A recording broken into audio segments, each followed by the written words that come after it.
Hello everyone, welcome to ओकू classes. पिछली class में हमने देखा था इंडिया की नेबरहुड फर्स्ट पॉलिसी, जिसमें हमने देखा था कि भारत जो है किस प्रकार से इमीडिएट जो उसके नेबर कंट्रीज हैं उनके साथ अपने रिलेशन को इम्प्रूव करने की कोशिश में लगा हुआ है और वो क्या क्या प्रयास कर रहा है। आज इस वीडियो में हम बात करने वाले हैं इंडिया की एक्ट ईस्ट पॉलिसी को। एक्ट ईस्ट पॉलिसी जो बेसिकली इंडिया की लुक ईस्ट पॉलिसी है, उसी का ये एक तरीके से एडवांस वर्जन है, मॉडर्न वर्जन है। तो आइए आप शुरू करते हैं और देखते हैं कि act east policy of India है क्या। एक्ट ईस्ट इंडिया जो पॉलिसी है वो बेसिकली एक कूटनीतिक पहल है जो भारत सरकार के द्वारा किया गया है, और वो उस रीजन में जो the south east Asian region है, उस रीजन के देशों के साथ इकोनॉमिक, स्ट्रेटेजिक और जो कल्चरल रिलेशंस हैं उनको प्रमोट करने का एक दृष्टिकोण है। तो ये लुक ईस्ट जो पॉलिसी थी, लुक ईस्ट पॉलिसी फर्स्ट हम देखते हैं, यहाँ पे लुक ईस्ट पॉलिसी सेकंड देखते हैं, और यहाँ पे देखते हैं एक्ट ईस्ट पॉलिसी। जो लुक ईस्ट पॉलिसी थी, यहाँ पे हम अंतर भी समझ लेंगे और उसके परिभाषा को भी समझ लेंगे। लुक ईस्ट पॉलिसी जो थी वो साउथ ईस्ट एशियन नेशन के साथ थी, और इसमें जो ऑब्जेक्टिव था वो इकोनॉमिक इंटीग्रेशन का ऑब्जेक्टिव था। इकोनॉमिक इंटीग्रेशन जो कि बहुत समय बाद, यानी कि 10 सालों के बाद लगभग जो है पूरा हुआ। जो इकोनॉमिक इंटीग्रेशन का जो ऑब्जेक्टिव था वो अटल बिहारी वाजपेयी की सरकार में आकर के ऑलमोस्ट पूरा हुआ था। और उसका एक ऑब्जेक्टिव ये भी था कि जो नॉर्थ ईस्ट के स्टेट्स हैं उनको डेवलप करना है, उनका डेवलपमेंट करना भी एक ऑब्जेक्टिव था। लुक ईस्ट टू पॉलिसी जो थी वो अटल बिहारी वाजपेयी के ही कॉल शासनकाल में आई थी, और वो साउथ ईस्ट एशियन कंट्रीज से ही रिलेटेड थी। और इसमें जो है उसमें ईस्ट एशिया को भी इनकम्पास करने की कोशिश की गई थी, ईस्ट एशिया को भी इसमें जोड़ा गया था। इसमें इकोनॉमिक इंटीग्रेशन तो नहीं था, लेकिन इकोनॉमिक कोऑपरेशन था, और उसके बाद एक ऑब्जेक्टिव और जुड़ गया था, सिक्योरिटी रिलेशन का। तो यहाँ पे भी आप देख सकते हैं कि expanded definition of East, shift from the trade to wider economy and security competitions। अब एक ईस्ट पॉलिसी जो है इसी का एक कंटिन्यूएशन है। जो ये दोनों जो है एक ही सिक्के के दो पहलू हैं। जो ये एक्ट ईस्ट पॉलिसी है वो लुक ईस्ट पॉलिसी का ही मॉडर्न वर्जन है, क्योंकि जब एक्ट ईस्ट पॉलिसी, जो लुक ईस्ट पॉलिसी आई थी, उस समय के हालात भी, उस समय के हालात इस समय के हालात से काफी चेंज हो चुके हैं। उस समय जो इंडियन इकोनॉमी थी, इकोनॉमी जो कंडीशन थी वो अच्छी नहीं थी। Economic condition was not good, और जो ग्लोबल स्टेटस था, वैश्विक स्थिति, वो भी अच्छी नहीं थी, वो भी अच्छी नहीं थी। तो अब परिस्थितियां काफी हद तक बदल गई हैं, और भारत की इकोनॉमी भी काफी अच्छी है। जो ग्लोबल, जो इंडिया का स्थान है विश्व में, वो भी काफी अच्छे पोजीशन पे पहुंच गया है। इसलिए जो है एक्ट ईस्ट पॉलिसी ज्यादा मायनों में इम्पोर्टेंस रखती है। लुक ईस्ट पॉलिसी के समय जो भारत की अर्थव्यवस्था थी वो स्टेट कंट्रोल इकोनॉमी के जो प्रभाव से बाहर निकल करके उदारवादी आर्थिक व्यवस्था की ओर आ रही थी। अब जो है भारत पूरी तरीके से उदारवादी अर्थव्यवस्था को अपना चुका है, और जो है एक विकसित अर्थव्यवस्था के रूप में बदल रहा है। एक्ट ईस्ट पॉलिसी में जो क्षेत्र है वो इंडो पैसिफिक रीजन को इसमें ले लिया गया है। इंडो पैसिफिक रीजन के साथ इकोनॉमिक कोऑपरेशन, स्ट्रेटेजिक कोऑपरेशन, जैसा कि हमने भी बात किया था, diplomatic initiative to promote economic, strategic and cultural connectivity and cultural connection. ये जो है इसका एक काफी वाइड वास्ट जो है एरिया है कोऑपरेशन का, उस पे जो है उसको ये कवर करता है। आगे बढ़ते हैं और देखते हैं कि इसका एम क्या है। इसका एम वही है जो हमने अभी देखा था कि इकोनॉमिक कोऑपरेशन, कल्चरल टाइज और जो है स्ट्रेटेजिक रिलेशन को विकसित करना है इंडो पैसिफिक रीजन के देशों में, और जो है with a proactive and pragmatic approach and thereby improving the economic development of the north eastern region. जो हमारे नॉर्थ ईस्टर्न रीजन, जो हमारे जो स्टेट हैं उत्तर पूर्वी, उनका विकास इस पॉलिसी के माध्यम से करने का भी दृष्टिकोण है। आप यहाँ पे देख सकते हैं कि ये इंडिया है, ये जो है आसियान कंट्रीज हैं, Myanmar, Thailand, Singapore, Malaysia, Australia नहीं है आसियान में। यहाँ पे Vietnam, Laos, Philippines, Cambodia, Brunei, Indonesia, इसमें इंडो पैसिफिक रीजन में ये कंट्रीज आते हैं। साउथ कोरिया, इसमें एक्ट ईस्ट पॉलिसी में साउथ कोरिया और जापान की के साथ जो संबंध है उस पर काफ़ी ज़्यादा फोकस करने की बात कही जा रही है। जो जैसा कि हम जानते हैं, जैसा कि आप भी जानते होंगे कि जो इंडिया है वो उसने आसियान ज्वाइन कर लिया था 1992 में एज ए सेक्टोरल पार्टनर के रूप में ज्वाइन किया था, और फिर जो है 1996 में आसियान रीजनल फोरम का पूर्ण सदस्य बन गया था। तो ये एक इंस्टीट्यूशनल जो कोऑपरेशन था आसियान कंट्रीज के साथ इंडिया का, वो उसी समय शुरू हो गया था ऑलमोस्ट। आज जो है, आज की स्थिति ये है कि आज इंडिया ऑलमोस्ट 30 सेक्टोरल मैकेनिज्म और 7 जो है मिनिस्ट्रियल लेवल इंटरेक्शंस में इन्वॉल्व हो चुका है ये आसियान कंट्रीज के साथ। तो ये एक बहुत ही मतलब प्रोएक्टिव अप्रोच है जो भारत सरकार है, और जो लुक ईस्ट पॉलिसी का भी नतीजा भी है। जो अन्य जो 2 पिलर्स हैं जो हमारे जो एक्ट ईस्ट पॉलिसी के, साउथ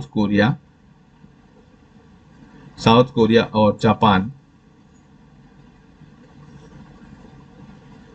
तो साउथ कोरिया के साथ भी जो हमारा इंस्टीट्यूशनल जो इनके साथ भी जो इंस्टीट्यूशनल संबंध है संस्था के स्तर पर, वो पहले से ही है। जैसे कि एनुअल समिट में जो है भारत जो है दोनों देशों के साथ एनुअल समिट में पार्टिसिपेट करता है, स्ट्रैटेजिक डायलॉग्स में पार्टिसिपेट करता है, और डिफेंस से रिलेटेड डायलॉग्स में पार्टिसिपेट करता है। अभी 2019 में जो है राजनाथ सिंह जी हमारे देश के, वो गए भी थे जापान डिफेंस डायलॉग में पार्टिसिपेट करने के लिए, और जापान के साथ एक स्पेशल 2+2 मिनिस्ट्रियल लेवल का डायलॉग जो है भारत और जापान के बीच में होता है। This is also very important dialogue.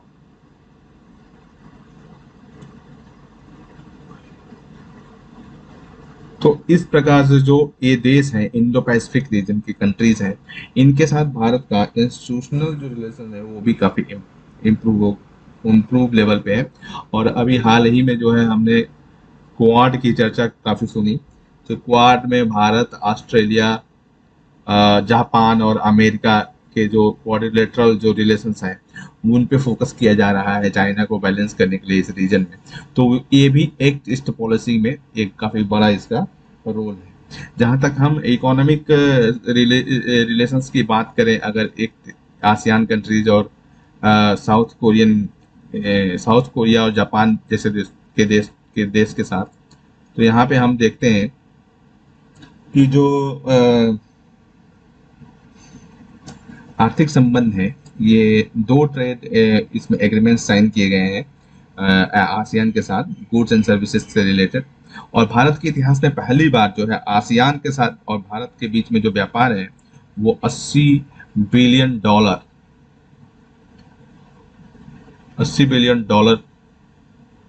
पहुंच गया है, first time in the history. और ये 2020 का लेकिन जो टारगेट रखा गया था 200 बिलियन, उससे कम है। और इसी तरीके से जापान के साथ जो है 2011 में ही जापान के साथ जो सेपा पे हमने सिग्नेचर किया था, कंप्रिहेंसिव इकोनॉमिक पार्टनरशिप एग्रीमेंट, उसमें ज़्यादा डेवलपमेंट नहीं दिखाई दे रहा था। लेकिन अभी 2017 और 2018 के दौरान जापान और भारत की जो व्यापार है, ट्रेड है, उसमें 15.71 बिलियन डॉलर तक बढ़ा है। तो ये भी एक गुड साइन है जो हमारी एक्ट ईस्ट पॉलिसी के अंतर्गत, इसको भी हम देख सकते हैं। और इसी तरीके से कोरिया के साथ फ्री ट्रेड एग्रीमेंट 2009 में किया गया था, लेकिन कोरिया के साथ जो फ्री ट्रेड एग्रीमेंट किया गया था अभी वो सेपा तक नहीं पहुंच पाया है। इसलिए जो है वहाँ पे इसके साथ आर्थिक संबंधों में अभी उस तरीके का सुधार नहीं दिखाई दे रहा है जिस तरीके का अपेक्षित सुधार हमको चाहिए। इसी तरीके से जापान 2014 में जापान ने भारत के प्रधानमंत्री नरेंद्र मोदी जी के साथ बातचीत के दौरान जो है 33.5 बिलियन डॉलर जो है भारत में निवेश करने पर सहमति जाहिर करी थी। तो ये कुछ जो है हमारे जो एक्ट ईस्ट पॉलिसी के तहत जो है हमको ये कुछ डेवलपमेंट्स दिखाई देते हैं जो इस फ्रंट्स पे हैं। हम और भी देखते हैं डेवलपमेंट्स जो है हो रहे हैं, जैसे कि इनिशिएटिव्स जो लिए जा रहे हैं टू इनहेंस कनेक्टिविटी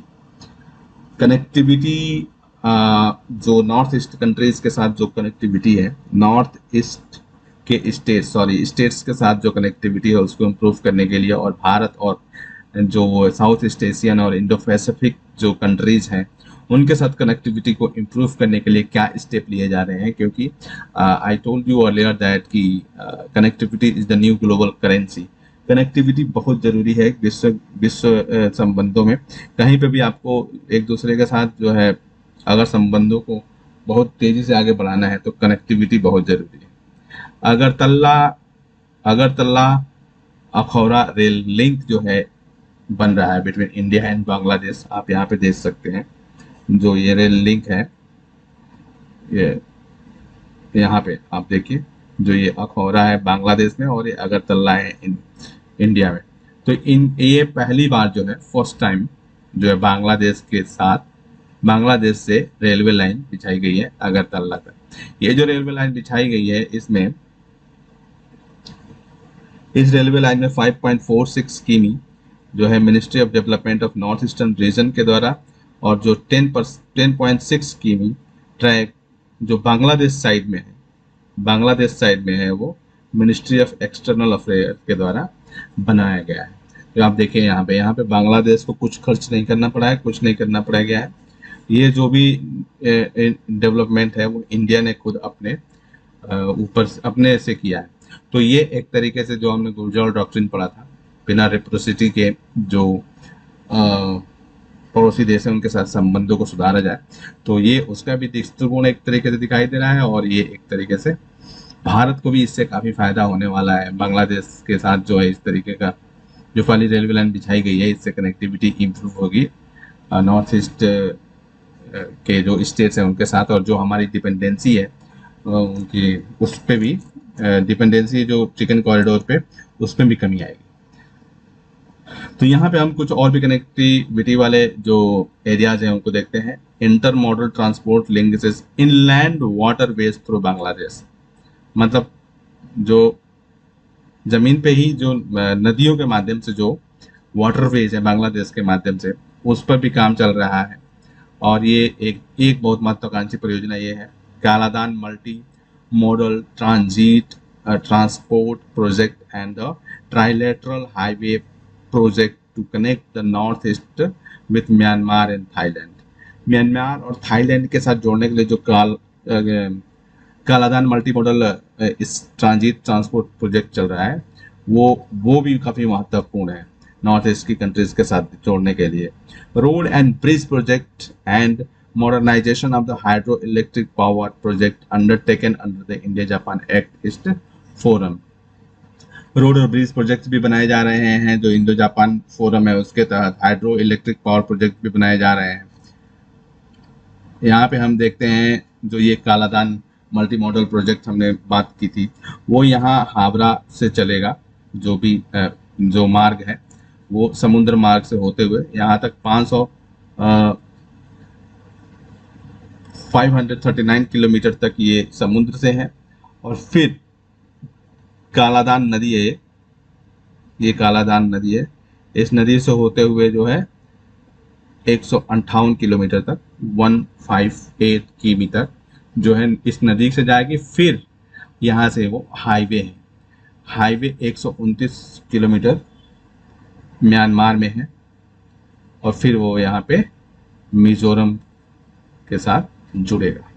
तो ये काफ़ी महत्वाकांक्षी परियोजना है। इससे जो है, इसके साथ इससे भी जो है भारत की डिपेंडेंसी जो है, भारत से उसके साथ कनेक्टिविटी अच्छी हो जाएगी नॉर्थ ईस्ट के स्टेट्स के साथ, और उनके जो सुरक्षा और विकास से संबंधित चिंताएं हैं वो कम होंगी। तो ये एक बहुत ही महत्वपूर्ण परियोजना है एक्ट ईस्ट पॉलिसी के तहत। आप इसको अपने आंसर में भी शामिल कर सकते हैं। यहाँ पे हम देखते हैं India Japan act East Forum was established in 2017, which aims to provide platform for the India-Japan। ये यहाँ पे इंडिया जापान फोरम के बारे में बात की गई है। India Japan Act East Forum was established in 2017, aims to provide platform for India-Japan collaboration under the rubric of the India's Act East policy। ये एक बहुत ही इंपॉर्टेंट एग्जाम्पल है भारत की एक्ट ईस्ट पॉलिसी का। Free and open Indo Pacific strategy, Japan की जो, ये तो भारत की एक्ट ईस्ट पॉलिसी के तहत किया गया है, और जापान की इसी से मिलती जुलती एक पॉलिसी है free and open Indo Pacific strategy. ये जापान की पॉलिसी है। इसके दृष्टिकोण से जो है India Japan Act East forum जो है काफी महत्व रखता है। 2017 में बनाया गया है ये, और ये इंडिया जापान के कोलैबोरेशन के लिए एक जो है प्लेटफॉर्म बनाएगा। The forum will identify specific projects for economic modernisation of India's north east region, including those pertaining to connectivity development, infrastructure, industrial linkages, as well as people to people contact through tourism, culture and sports related activities। तो ये आप अपने answer में लिख सकते हैं। इसके साथ, इसके अलावा भी जो है आसियान रीजनल फोरम और ईस्ट एशिया समिट के अलावा भी India has also engaged in the regional forum of the India Ocean Rim. जो इंडिया ओशन रिम है, जैसा कि हमने पिछले क्लास में देखा था, इंडिया ओशन रिम के साथ भी संबंध को इसके तहत लाया जा रहा है एक्ट ईस्ट पॉलिसी के तहत। Bay of Bengal initiative, multi sectoral technical economic cooperation BIMSTEC, ये भी एक तेजी से उभर रहा संगठन है, जो पहले सार्क के देश, सारे देश इसमें नहीं है, कुछ देश इसमें हैं, लेकिन सार्क से ज़्यादा अच्छा परफॉर्म कर रहा है ये। और ये Asia cooperation dialogue, Mekong Ganga cooperation, ये कुछ जो है और भी संगठन हैं जिन जो एक्ट ईस्ट पॉलिसी के तहत काम कर रहे हैं। ये मेकांग गंगा कोऑपरेशन का हम एक बार देखते हैं। मेकांग गंगा कोऑपरेशन में इंडिया उसका मेंबर है, इंडिया मेंबर है, Myanmar, Laos, Thailand, Cambodia and Vietnam, 6 countries इसके मेंबर हैं। China is not the member of the Mekong Ganga cooperation. The MCA aims at facilitating closer contact among the people inhabiting these two major river basin। ये जो महत्वपूर्ण गंगा और Mekong नदियां हैं, Mekong नदी ये यहाँ, मेकांग नदी जो है तिब्बत के पठार से निकलती है और ऐसे ये इन देशों से होते हुए जाती है। ये बहुत ही महत्वपूर्ण नदी है इस क्षेत्र की। तो इन नदी के बेसिन में रहने वाले लोगों के बीच में आपस में कोऑपरेशन को बढ़ाना है, और टूरिज्म और कल्चर और एजुकेशन, ट्रांसपोर्ट और कम्युनिकेशन, इन चीज़ों पर फोकस करना है। तो ये एक काफ़ी महत्वाकांक्षी परियोजना है एक्ट ईस्ट पॉलिसी के तहत। अब हम यहाँ पे कुछ एक्ट ईस्ट पॉलिसी के में जो चुनौतियाँ हैं वो देखते हैं। सबसे बड़ी चुनौती तो चाइना है। भारत के लिए जो एक्ट ईस्ट पॉलिसी है उसमें जो सबसे बड़ी चुनौती है वह है China. China is the biggest challenge. देखिए यहाँ पे two way trade between the China and ASEAN is to date 452.31 billion dollar 2016 में कंपैरिजन करो भारत से और चाइना के आसियान के साथ व्यापार का, भारत का अभी $80 बिलियन पे पहुंचने पे हम इतने खुश हो रहे थे, चाइना का ऑलरेडी 452.31 बिलियन डॉलर पे है। तो चाइना कितना ज़्यादा उनके साथ एंगेज्ड है, ये हमारे लिए एक बहुत बड़ी चुनौती है। हमको अपने व्यापार को जो है उसको इम्प्रूव करना है। दूसरी तरफ आप ये जो रीजन देख रहे हैं, ये रीजन है हमारा जो है इंडियन ओशन का, और ये स्ट्रिंग ऑफ पर्ल है जो हांगकांग से शुरू होता हुआ ऐसे जो है मोतियों की माला इंडिया को घेरते हुए, एक तरीके से ये इंडिया को भी घेरने की रणनीति थी। और चाइना की डिपेंडेंसी जो है, चाइना को अपने लिए एक सुरक्षित हिंद महासागर में अपने आप को सुरक्षित रखने का एक दृष्टिकोण था। यहाँ पे चिटगांव जो बंदरगाह है वो डेवलप कर रहा है, ठीक है। और ये देखो आप यहाँ पे ये हमदन बुट्टा ये म्यांमार में भी वो कर रहा है, क्यू जो बंदरगाह है, पोर्ट है, बना रहा है।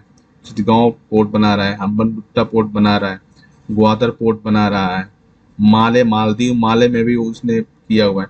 ये सब BRI से को ज्वाइन करने वाले कंट्री हैं जिनको चाइना ने ग्रांट दिया है कि बनाओ, और फिर जो है अगर पैसे नहीं चुका पाओगे तो हम तुम्हारा ये लीज पे ले लेंगे, जैसा कि उसने ये हम्बनटुट्टा वाला किया था। तो ये एक चुनौती है इंडिया की सिक्योरिटी के लिए। और दूसरी बात, हिंद महासागर में चाइना की इस तरीके की एक्टिव एग्रेसिव पॉलिसी की वजह से चाइना आसियान के साथ बहुत तेजी से जो है अपने संबंधों को स्थापित करने में लगा हुआ है और अपने संबंधों को और ज़्यादा पेनिट्रेट कर रहा है उस एरिया में। तो एक तरीके से ये चाइना भारत की बहुत बड़ी चुनौती है। और चूंकि यहाँ पे जो है चाइना अमेरिका का इन्फ्लुएंस, US का इन्फ्लुएंस डाउन होता जा रहा है, कम होता जा रहा है, इसलिए भी जो है चाइना का इन्फ्लुएंस बढ़ रहा है, जो भारत के चिंता का विषय है। और भारत के लिए एक अपॉर्चुनिटी भी है कि इस चैलेंज को जो है वो किस तरीके से हैंडल करता है, टैकल करता है। तो ये एक बहुत बड़ा चैलेंज है चाइना। यहाँ पे कुछ और चैलेंजेस हम देखेंगे, क्योंकि हाल ही में 26 मई 2021 को एक आर्टिकल पब्लिश हुआ था इसमें इंडियन एक्सप्रेस में, what's going wrong with India's act east policy. इसमें कहा गया क्या कि जो इंडिया की एक्ट ईस्ट पॉलिसी शुरू की गई थी 2014 में, उसके कुछ ही साल बाद, 1-2 साल बाद जो है ये पॉलिसी जो है एक तरीके से फेल होने की कगार पे पहुंच गई। मतलब आई मीन टू से कि ये इसमें डेवलपमेंट अच्छे नहीं हो रहे थे, डेवलपमेंट डाउन, मतलब ठीक नहीं हो रहे थे। क्यों? इसके पीछे कुछ रीजंस हैं जो हमको देखने हैं यहाँ पे। एक तो जो भारत की अर्थव्यवस्था है अंडर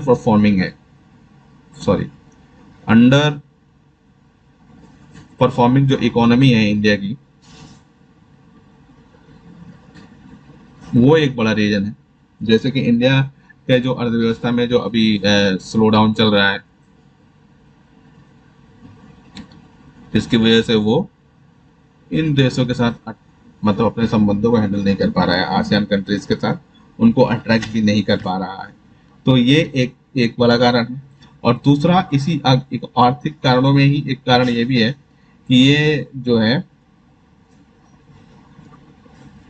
इंडिया ने हाल ही में घोषणा किया था जो regional comprehensive economic cooperation agreement है, RCEP रिकेप, इससे इंडिया जो है बाहर रहेगा, आउट। तो ये जो है चीज उन आसियान कंट्रीज को अच्छी नहीं लगी, तो इसलिए भी भारत और आसियान के संबंधों में थोड़ा सा खट्टापन आ गया और गिरावट दर्ज हुई। तो ये तो एक ये था। और दूसरा, भारत की जो हिंदू मेजोरिटी है, इस आर्टिकल में कहा गया है, ये हिंदू मेजोरिटी की वजह से जो है जो आसियान के एथनिक चाइनीज लोग हैं, जो एथनिक चाइनीज पीपल हैं आसियान के, उनकी उनका जो रिलीजन है वो एक तो कोई बुद्धिस्ट रिलीजन है, बुद्धिस्ट, इस्लाम और क्रिश्चियनिटी, ये वहाँ पे मेजर रिलीजन्स है। लेकिन जो इंडिया की इंटरनल इंटरनल जो हमारे देश के अंदर चल रहा है, जो कम्युनल पॉलिटिक्स, जो कम्युनल पॉलिटिक्स इंडिया के अंदर चल रहा है, उसका प्रभाव यहाँ के जो देश हैं, जो उनकी सिविल सोसाइटीज पर पड़ा, और उन्होंने जो है उनका इंडिया के खिलाफ जो है फिर निगेटिव एटीट्यूड बनने लगा। जैसे कि अधिकतर कुछ जो देश हैं, इंडोनेशिया, मलेशिया, थाईलैंड और सिंगापुर जैसे देश के जो सिविल सोसाइटीज हैं, उनका इसमें गलत प्रभाव पड़ा, और जो है भारत के साथ संबंधों में उनके मन में जो है भारत के साथ संबंधों में थोड़ी सी खटास आ गई। इसी तरीके से जो भारत की बुद्धिस्ट डिप्लोमेसी है, जो बुद्धिस्ट डिप्लोमेसी है इंडिया की, वो भी काम नहीं कर रही है। क्यों नहीं कर रही है? क्योंकि इस रीजन में ऑलरेडी जो है इंटर रिलीजियस कॉन्फ्लिक्ट्स काफ़ी ज़्यादा बढ़ गए हैं, जो तनाव है, टेंशन्स वो बढ़ रहे हैं। इसलिए जो है ये बुद्धिस्ट डिप्लोमेसी भी इंडिया की इस समय वहाँ पे काम नहीं कर पा रही है सही से। तो ये इस आर्टिकल में लिखा हुआ है कि इंडिया के लिए ये भी एक चुनौती है।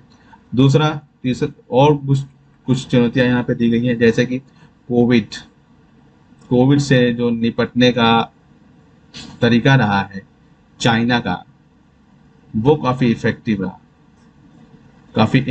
रहा, और इसका प्रभाव जो है वहाँ के आसियान कंट्रीज के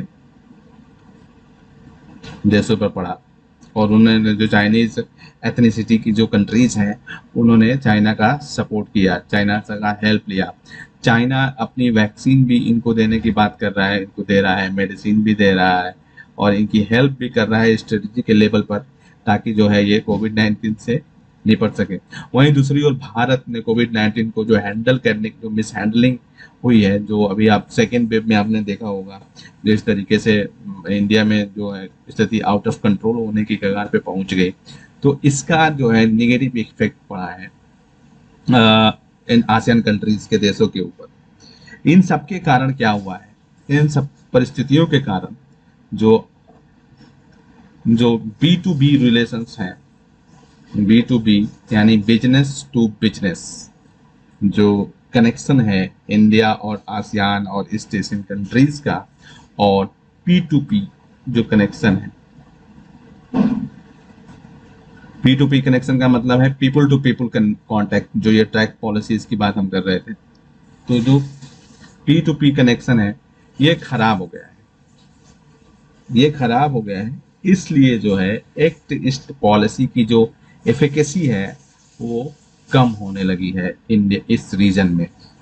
तो और दूसरा जो है, भले ही G2G कॉन्टैक्ट कितना भी अच्छा हो, यानी गवर्नमेंट टू गवर्नमेंट जो कॉन्टैक्ट है कितना भी अच्छा हो, लेकिन अगर इस लेवल पे भी कॉन्टैक्ट अच्छे नहीं हो रहे हैं तो ये तो होगा ही ऐसा। जैसा कि हमने पब्लिक डिप्लोमेसी की बात करते हुए ये देखा था कि किस प्रकार से जो है किसी भी देश की जो जनता है वो किसी भी दूसरे देश की गवर्नमेंट की पॉलिसी जो इसकी से जो है अट्रैक्टिव हो करके अपने ही देश की कंट्री के गवर्नमेंट पे दबाव बनाती है, ताकि वो अपनी पॉलिसीज को चेंज करे और उस देश के साथ संबंधों को अच्छा करे। लेकिन इंडिया ने यहाँ पे लोगों के जो सिविल सोसाइटीज हैं, उनकी सोच है उस पर नकारात्मक प्रभाव डाला है इंडिया की कुछ पॉलिसीज ने, जिसकी वजह से वो भारत के साथ खड़े होने में हिचकिचाहट महसूस कर रहे हैं, और इस वजह से एक्ट ईस्ट पॉलिसी जो है थोड़ा सा कमजोर हुई है। ये भारत के ये अच्छा नहीं है, जैसा कि हमने इसकी इम्पोर्टेंस देखी थी। लेकिन इसके साथ ही कुछ ऐसी कदम है जो भारत को उठाना चाहिए और इससे निपटने के लिए पुरजोर कोशिश करनी चाहिए। जो सबसे पहला जो स्टेप हो सकता है वो तो यही हो सकता है कि जो आपने रिकेप से बाहर जाने का निर्णय लिया है उसको आप रिव्यू कीजिए, review this decision and if possible change it, ताकि जो है इन देशों के साथ जो आप आसियान कंट्रीज और एक ईस्ट एशिया की कंट्रीज हैं उनके साथ संबंधों को जो है और भी बेहतर बनाने की दिशा में प्रयास किया जा सके। दूसरा सॉफ्ट पावर, जो आपके पास सॉफ्ट पावर है, जो सॉफ्ट पावर हमारी नीतियां हैं, पॉलिसीज हैं, जो बुद्धिस्ट डिप्लोमेसी हो गया या फिर और भी जो कल्चरल और सॉफ्ट पावर की जो भी पॉलिसी हमारी है, उसको हम इम्प्लीमेंट करने की कोशिश जारी रखें और बार बार करें, बार बार इम्प्लीमेंट करें, ताकि जो है इन कंट्रीज के और भारत के बीच में विश्वास बहाली की स्थापना हो सके और Bharat east Asian sorry south east Asian countries और जो east Asia Indo Pacific reason है उसमें अपनी पहुंच को बढ़ा सके। इंडो पैसिफिक रीजन इसलिए भी इंडिया के लिए महत्वपूर्ण है क्योंकि इससे जो पैसिफिक आइसलैंड्स हैं उन तक पहुंचने का मार्ग भी बनता है, वो भी एक स्ट्रेटेजिकली काफी इंपॉर्टेंस रखते हैं। चाइना से टैकल करना जारी रखना चाहिए इस रीजन में इंडिया को, और इसके लिए किन किन मेजर्स को जो लिया गया है इंडिया के द्वारा, एक जो क्वाड है, क्वाड ये अच्छा है, इसको इफेक्टिवली जो है इस पर काम होना चाहिए और ज़्यादा बेहतर इसको करने की कोशिश की जानी चाहिए। और इम्पैक्ट सागर सागर पे भी काम जारी रखना चाहिए, अच्छे से और ज़्यादा तीव्र तरीके से करना चाहिए, ताकि जो है हम अपनी स्थिति को मजबूत बना सके इस क्षेत्र में। तो ये हमने देखा जो है आज